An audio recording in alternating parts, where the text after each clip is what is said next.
Nakakatagal na nagtrabaho na namatay ang katulad ko. Sige po, sige po. Dapat sila magsalita. Kilala po tayo. Magandang umaga po. Bali, ang biktima po kasi sa trahedya, yung mama ko, ate ko, saka yung tita ko.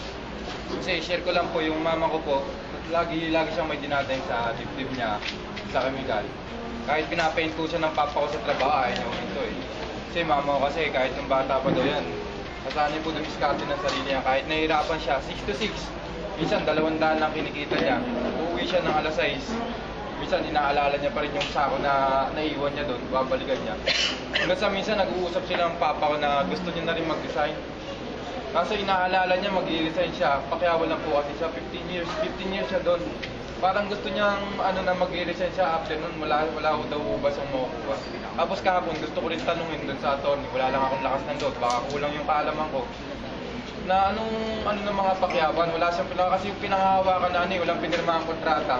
Yun nga lang, sa salita na 15 years, sabi nga na nakapagtanong kami, sana man lang may ebidensya kami na masukan yung mama ko doon sa 15 years. Kasi yung binibigay nila kahapon, sabi ng attorney, dahil sa namatay, obligasyon po nila. Paano po yung pag-servisyo po na kagaya ng mama ko na 15 years siya doon eh. Nahirapan, may video nga po kami na nagkatrabaho, yung sarili nilang mas April, wala pong ilan po sana yung gustong sa mga pakyawan sa lahat na rin po sa mga agency. Yung karapatan namin kasi walang pirmahan po dahil may tao lang na nakasiwa pare. Sino ho dito ang katulad niya ang sitwasyon na agency at pakyawan? Taas po yung kamay. Kamag-anak nila. Tapos matagal na, ilang taon na ho?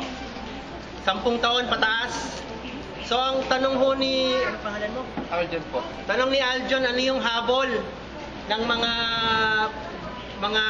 nasa agency Sa pakyawan po, at sa pakyawan? Anong habol nila sa management matapos ng napakahabang taon ng kanilang pagsiservisyo? May habol ba sila?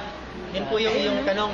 Meron ba tayong kasamahan sa KMU na pwedeng makatulong din sa ganung sagutan? Yes, si Kanitz po ay Vice Chairperson po ng Kilusang Mayuno. Sila po yung sa mga union at manggagawa. Pwede hong magbigay ng konting kasagutan. Batay po sa karanasan natin sa pakikipagkaisa sa mga nabibiktima ng ganitong mga disaster, kailangan po ay magsama-sama tayo. Hindi po individual. Hindi po isa-isa. Sama-sama po tayo. Magkakaroon po tayo, tutulungan po tayo ng abogado natin sa pro-labor at tayo magpa-file ng kaso. Dahil kahapon ay mayroon kayong deposito ba tawag doon na 1 linggo, tapos meron kayong ilang araw na pinagtrabaho na walang bayad, at yung mga claims niyo, health, yung sa SSS, yung ano pa man na binabawas sa inyo, lahat po yan ay sasama-samahin sa kaso. Kaya po, gaya na sinabi ng kasama natin, magsama-sama po tayo, wag po tayong magwatak-watak. Mayroon po tayong naipapanalo dyan, naipapanalo po natin yung mga kaso na yan. Lalo na po doon sa mga namatay, na talagang May tatanong ko kayo, sir?